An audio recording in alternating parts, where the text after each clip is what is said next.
Muslims, like Christians and Jews, consider themselves spiritual descendants of Abraham.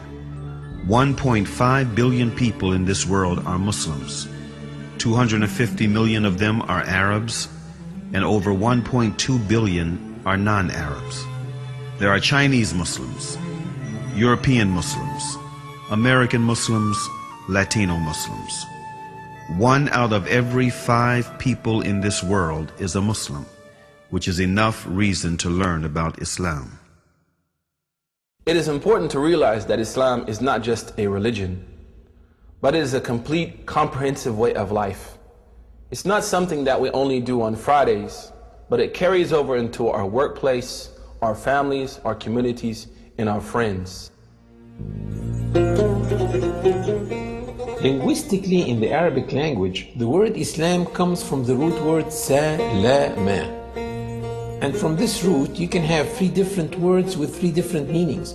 The first one is submission, the second one is purity, and the third one is peace. Submission, purity, and peace. Surprisingly, the word Islam Islamically carries those 3 meanings.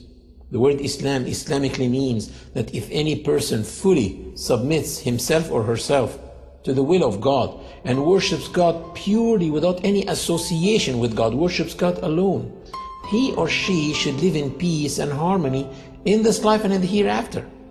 So the word Muslim in the Arabic language doesn't mean literally a follower of Prophet Muhammad. The word Muslim literally means someone who submits to the will of God and worships God alone.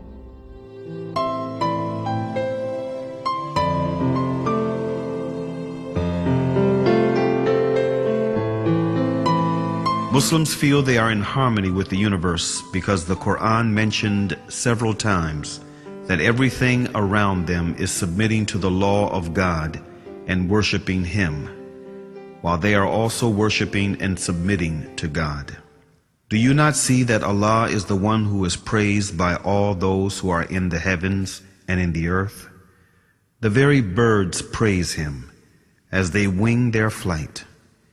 Each one knows its prayers and how to praise Him, and Allah has full knowledge of all their actions. The Quran stresses on the point of living in a worshiping universe, wherein every single being worships God in its own way, which may not be comprehended by man.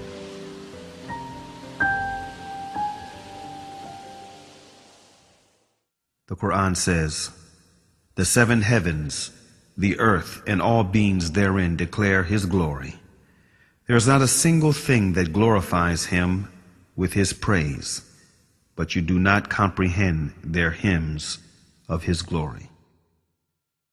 These verses become very inspiring for me when I hear the birds twittering early morning or at sunset. I say, oh my God, can this be their 2 prescribed times of prayer? Or when I go to the lake and I see the duck swimming in a V shape like that, I say, can this be a congregation prayer that they do? And this duck in the front, can it be the Imam duck? I look at the creation like musicians in a concert. Each one is playing one instrument, but at the end, all of them are contributing to the same tune. The universe is in harmony.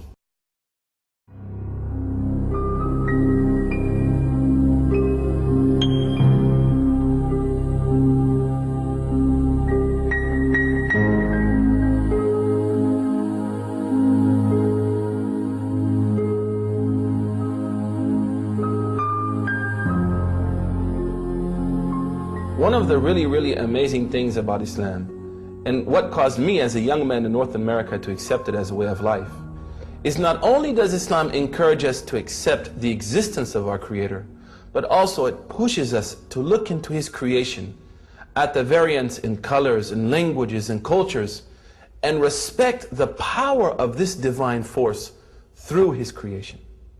One of the most basic facts in Islam and most important beliefs is that there is a Creator. And one of the ways of recognizing His existence and mightiness is by studying creation. The Creator said to those who believe and those who do not believe in the Quran, "In the creation of the heavens and the earth, and in the alternation of the night and the day, there are signs for people of understanding."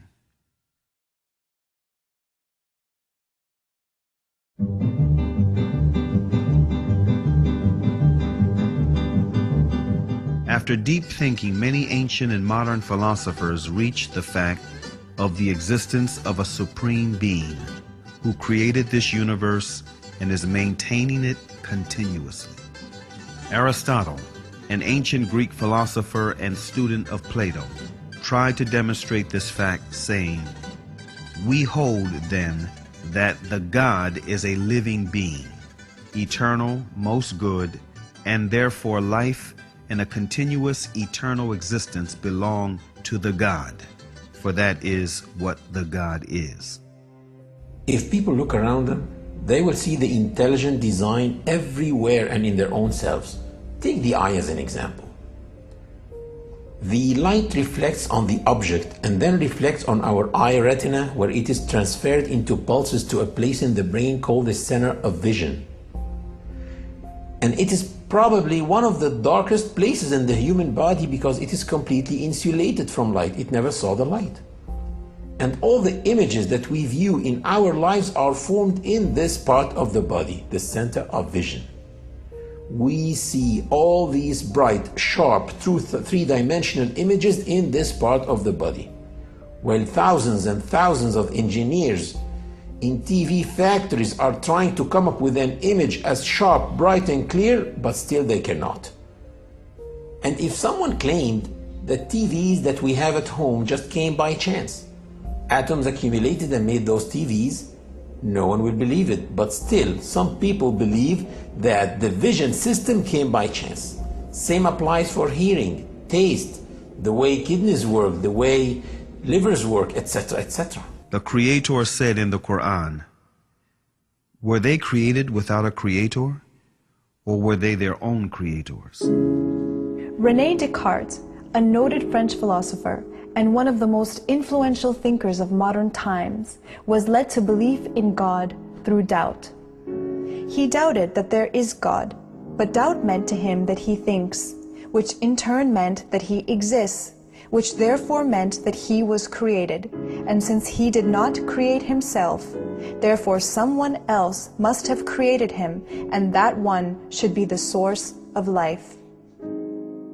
Can I be the author of my being? Or can I conserve myself at the present time? If this would be the case, then the idea of a perfect substance would be caused by my own mind.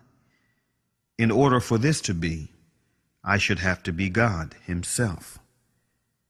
As this, I am clearly not. Infinity is before finitude.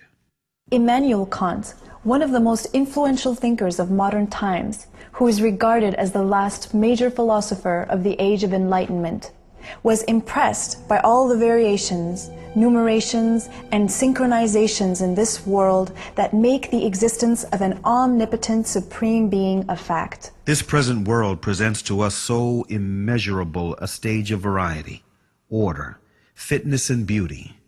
Whether we follow it up in the infinity of space or in its unlimited division, that even with the little knowledge which our poor understanding has been able to gather, all language, with regard to so many inconceivable wonders, loses its vigor, all the numbers their power of measuring, and all our thoughts their necessary determinations, so that our judgment of the whole is lost in a speechless but all the more eloquent astonishment.